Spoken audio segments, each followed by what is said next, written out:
ग़ज़वा बदर के ऊपर अस्करी माहिरीन ने बहुत कुछ लिखा है, इसकी जुज़ियात के ऊपर, इसकी अहमियत के ऊपर और फिर ख़ुसूसी तौर पे जो आका करीम सल्लल्लाहु अलैहि वसल्लम की अस्करी और जंगी हिकमत अमली है। क्योंकि ये जंग जो है वो मुकाबले की तो थी नहीं, ये सारी हिकमत अमली से और ईमानी ताकत से जीती गई। तो उसके ऊपर लिखा तो बहुत कुछ गया है। तो आप इस हिकमत अमली के बारे में अगर कुछ हमें बता सकें और फिर उसके असरात आने वाले दिनों में क्या हुए? इसमें बुनियादी तौर पर तो हुज़ूर नबी अकरम सल्लल्लाहु अलैहि वसल्लम ने जैसे ही सबसे पहला ये स्टेप लिया कि जो आज भी दुनिया में यही होता है कि अगर आपने किसी मुल्क को दिफाई हवाले से कमज़ोर करना है तो सैंक्शन लगा दें। उनका जो बिज़नेस है, उनका जो कारोबार है, जो पूरी दुनिया के साथ उनका लेन देन है, इसको रोकें ताकि मुआशी तौर पर वो मुल्क अगर कमज़ोर होगा तो वो जंग के काबिल ही नहीं रहेगा।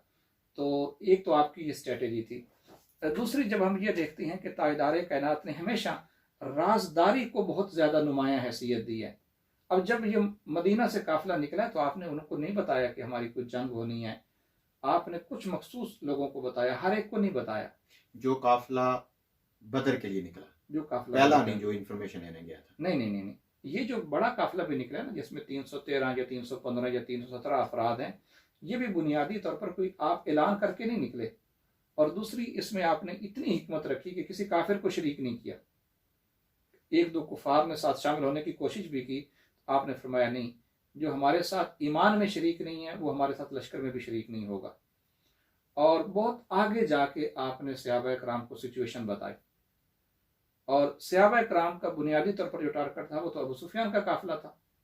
अच्छा, यहाँ बाप की बात थोड़ी सी, हम ये भी पढ़ते हैं कि मुशावरत हुई, मदीना में आकर लड़ना है या बाहर निकले, तो ये फिर नहीं, ये मुशावरत जो है ये उहुद के लिए हुई है, बदर में नहीं हुई। अच्छा। बदर का तो बुनियादी टारगेट ही ये था कि जो अबू सुफियान का काफिला आ रहा है उसको रोका जाए। और उस काफिले में ज्यादा लोग नहीं थे, उसके टोटल 40 अफराद थे जो अबू सुफियान के काफिले की हिफाजत पर दस्ता मामूर था। लेकिन मुआशी लिहाज से बहुत बड़ा था। मुआशी लिहाज से तो मक्का का सबसे बड़ा ये बिजनेस ट्रिप था। लेकिन दिफाई हवाले से इसकी कोई नहीं, इसीलिए तो सहाबा कराम ने कहा कि अगर वो 40 और हम 313 हैं तो 40 को कंट्रोल करना तो कोई मसला ही नहीं है। तो सारे खुशी खुशी से निकले। सही।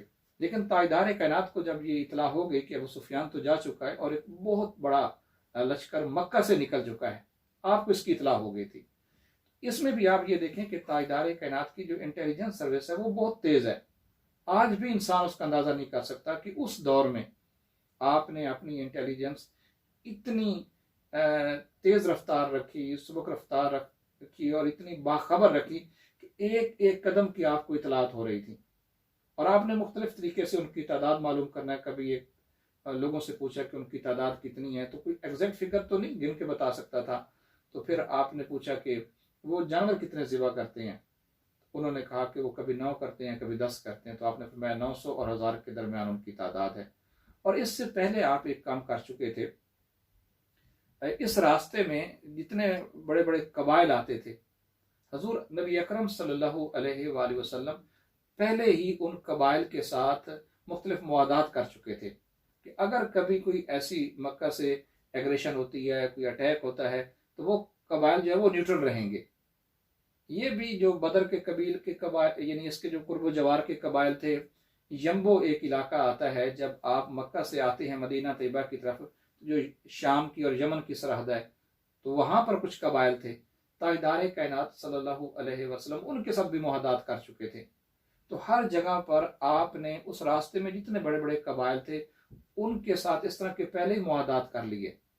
अगर हमारा कभी कोई ऐसा टाकरा होता है, कोई क्लैश होती है, जंग होती है मक्का के साथ, तो आप लोगों ने न्यूट्रल रहना है, क्योंकि वो लोग अभी मुसलमान। ये भी हिकमत अमली का हिस्सा है, बहुत पहले से ही एक आपने वो कर लिया। एग्जैक्ट, उन कबाइल को आपने अपने साथ मिला लिया, इस माना में कि वो आपकी मुखालफत नहीं करेंगे, वो कुफार मक्का का साथ नहीं देंगे।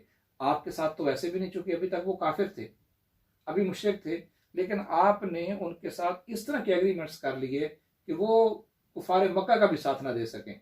इस तरीके से आपने उनको आइसोलेट कर दिया।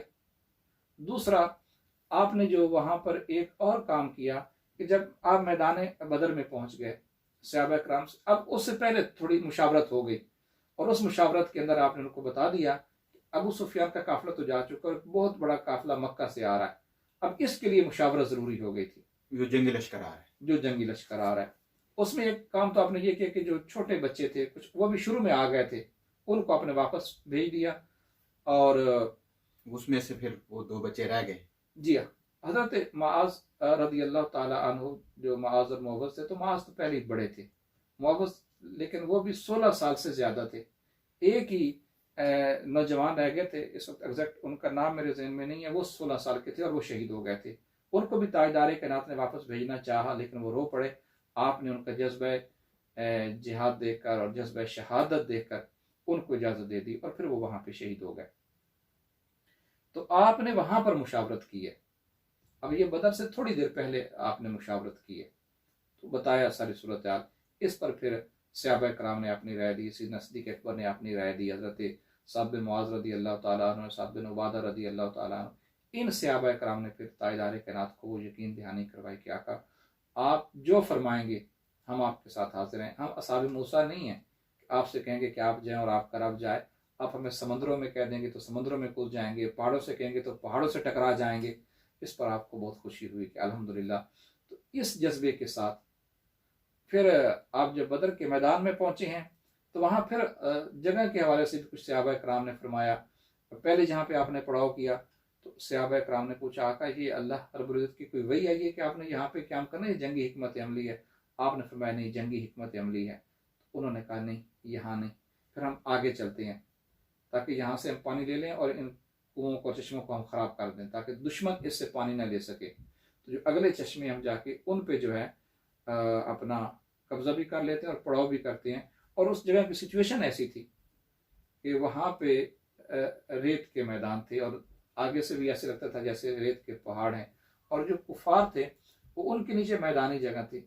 और अल्लाह रब्बुल इज्जत करना ऐसा वक्त इतनी शदीद बारिश हुई तो बारिश की वजह से रेत तो बिल्कुल बैठ गई और वो मजबूत हो गई, उस पर चलना फिरना आसान हो गया। और जिस तरफ कुफार थे उधर सारा कीचड़ कीचड़ हो गया, उनके लिए चलना ही मुश्किल हो गया। तो इसको भी जब हम देखते हैं कि आका अलैहिस्सलाम ने ऐसी जगह का इंतखाब किया है, ये भी जो आपकी बसीरत है कि अगर बारिश हो जाए, पहले से हर चीज को देखा है, अगर मौसम की खराबी हो जाती है, बारिश हो जाती है, तो किस जगह का इंतखाब किया जाए। पानी के लिए जो सबसे करीब तरीन चश्मे थे आपने वहां जाके क्याम किया ताकि फौज को पानी की जो कमी है उसका सामना न करना पड़े। और गालबन ऊंचाई पे भी मुसलमान थे, मैदान की जो सूरत हाल थी।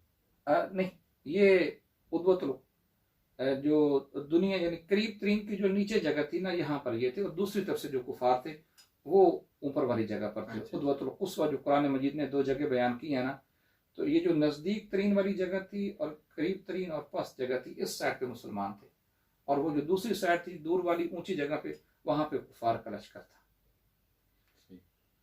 तो इस अगर हम हर एक चीज को देखें तो सबसे पहले आपने क्या किया कि जो कबाइल थे उनके साथ आपने पहले ही मुआदात कर लिए, फिर अपने सहाबा कराम को आपने एतमाद में लिया और उनका जो जज्बा शहादत था वो बहुत ज्यादा आपने उभारा। और फिर जगह का जब इंतखाब किया तो उसमें भी सहाबा कराम की मुशावरत को सामने रखा, उनको इज्जत दी, उनकी राय को अहमियत दी। और फिर सहाबा कराम को आपने ये भी बता दिया अल्लाह रब्बुल इज्जत का वादा आ गया कि आप तो उस लश्कर के लिए निकले थे, अल्लाह रब्बुल इज्जत ने 2 में से 1 लश्कर पर आपको फतह का वादा दिला दिया है। अल्लाह की तरफ से ये वही आ गई है और यकीनन आपको फतह नसीब होगी और कामयाबी नसीब होगी। तो ये बिशारत पहले से मिली, ये पहले से, ताकि उनकी जो लेवल ऑफ मोटिवेशन है वो बहुत ऊपर चला जाए। और फिर आपने ये भी फरमाया कि जो आज जम के लड़ेगा और वापस अगर कोई सूरत ऐसी भी बन जाती है कि उसको मैदान जंग से फरार होना पड़े लेकिन वो न हो, साबित कदमी के साथ खड़ा है, तो आपने फरमाया कि मैं उसको जन्नत की जमानत देता हूँ। माशाअल्लाह।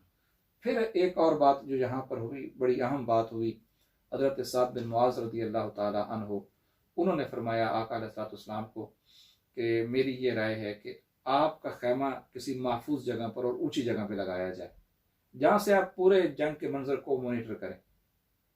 और अल्लाह ना करे अगर कोई ऐसी सूरत हाल पैदा होती है कि किसी वजह से मुसलमानों को शिकस्त होती है तो आप कुछ सहाबा कराम के साथ बाहिफाजत मदीना पाक जा सकें। 1-2 जो तेज रफ्तार सेहतमंद किस्म की ऊँचनियाँ हैं वो भी आपके खैमे में रहें, चूँकि आप लीड करने वाले हैं, आप सिपा सालार हैं, आप हेड ऑफ द स्टेट हैं, आपका बाकी रहना लाजिम है। ये भी एक आपने जो क़यादत का तस्वुर है कि जो सिपा सालार है, तो उसने पूरी जंग को लीड करना है, मॉनिटर करना है, ऑर्गेनाइज करना है, सारी इंस्ट्रक्शंस देनी है, एंड तक उसका सलामत रहना बहुत ज़्यादा ज़रूरी है। और उसको पूरी चीज़ें नजर आना भी ज़रूरी है। एग्जैक्ट, कि वो ऐसी लोकेशन पे हो कि जहाँ से वो पूरी जंग के मंजर को देख सके और गाइडलाइन दे सके। उस ज़माने में तो कोई इस तरह का सैटेलाइट सिस्टम तो नहीं था ना, इंफॉर्मेशन की ये नहीं थी, लेकिन आपने जिस जगह का इंतखाब किया और वहाँ पे आपका खैमा लगा दिया गया, और वहीं पे आज मस्जिद आलीश है बदर के उसी जगह पे जहाँ खैमा था। एग्जैक्ट जहाँ खैमा था ताजदार कायनात का। तो वो जगह ऊंची है, जो जंग हो रही है वो नीचे हो रही है, और जहाँ खैमा मुबारक है ये एक ऊंची जगह है, टीला नुमा जगह है। तो वहां से आप हर चीज को मॉनिटर कर रहे हैं और देख रहे हैं। तो ये भी एक बहुत बड़ी हिकमत अमली थी कि जो सिपा सालार है जंग का, वो हर बात से बाखबर हो, उसकी लोकेशन ऐसी हो कि वो हर चीज को मॉनिटर कर सके और अपने जो उसके सोल्जर्स हैं उनको हर तरह की इंस्ट्रक्शंस दे सके। और ये भी हमने पढ़ा है तारीख की किताबों में कि मुसलमानों ने जो है वो एक ज़ब्त और नज़्म के साथ जंग लड़ने का तरीका भी इसी में मुतारफ। पहले वो होता था कि बस आ गए तो बस वो धक्कम पेल है, जिधर को मुंह उठाया वो आप भाग जाते हैं। और यही गालबन एक वजह थी कि थोड़ी तादाद होने के बावजूद आपके लिए आसानी रही कि आपने उसको फतह किया, उस जंग को। एग्जैक्ट, आपने अपने लश्कर को 3 हिस्सों में तकसीम किया, और ये बड़ी ज़बरदस्त बात आपने की है कि आपने सबसे पहले जो आगे लश्कर था वो तीर अंदाजों का था, जो तीर चलाएंगे और दुश्मन को रोके रखेंगे, और उसके पीछे वो लोग थे जिनके पास नेज़ा और बर्शियां थीं। अगर दुश्मन इतना करीब आ जाता है तो फिर आप नेज़े के वार करके दुश्मन को रोकें। और सबसे लास्ट पे तलवार जनी वाला लश्कर था, अगर तीरों वाले लश्कर को भी वो क्रॉस कर जाता है, नेज़े और बर्छी वाले लश्कर को भी वो क्रॉस कर जाता है, तो अब तीसरा जो लेवल था वो तलवार वालों का था। तो इस वो ऐसी सीसा पिलाई हुई दीवार बन गए कि अब पहले जब वो दू बदू लड़ाई हुई है तो वो तो पहले मरले में हजरत अली रदी अल्लाह तआला अन्हु, हजरत हमजा रदी अल्लाह तआला अन्हु और जो तीसरे सहाबी थे, उन्होंने कुफार के तीनों सरदारों को कत्ल कर दिया। अब उनके वैसे यहाँ से वो औसान खता हो गए और उनकी कमर टूट गई और उनके हौसले पस्त हो गए। अब उन्होंने कहा नहीं, ये 1 to 1 लड़ाई हमें नुकसान देगी, हम तो सारे ही मारे जाएंगे, सारे मारे जाएंगे। ये है कि अब हम एक बार हमला करें, और उसमें वही वाली बात कि उनके यहाँ चूंकि डिसिप्लिन नहीं था, इस तरह का नज़्म नहीं था, वो सारे पल पड़े हैं। चूंकि पहले से इनको सारी इंस्ट्रक्शन दी जा चुकी थी, तो सबसे पहले तीर अंदाजों ने जो है ना तीर अंदाजी करके उनको रोक ही दिया। फिर जो लोग थोड़ा आगे बढ़े फिर वो बर्छे वालों ने रोक दिया। अब तीसरे मरले पर जब वो लड़ाई हुई है जो तो बहुत से लोग उनके छलनी हो चुके थे, बहुत से लोग उनके पहले जख्मी हो चुके थे, और ये सिर्फ पहले दिफा कर रहे थे। इसमें एक बड़ी अहम बात यह है कि आपने फरमाया पहल नहीं करनी, ये भी एक अमन का एक दर्स है, अमन का दर्स है एग्जैक्ट। और जंगी हिकमत अमली भी है कि दुश्मन अपनी सारी फोर्स लगा ले। और आजकल अगर आप देखें ना, यानी जब हम ये बॉक्सिंग वगैरह की भी देखते हैं, तो जो सही सुलझा हुआ एक्सपर्ट किस्म का जो प्लेयर होता है ना, वो पहले दूसरे को मौका देता है कि चलें ये सारा जोर लगा ले।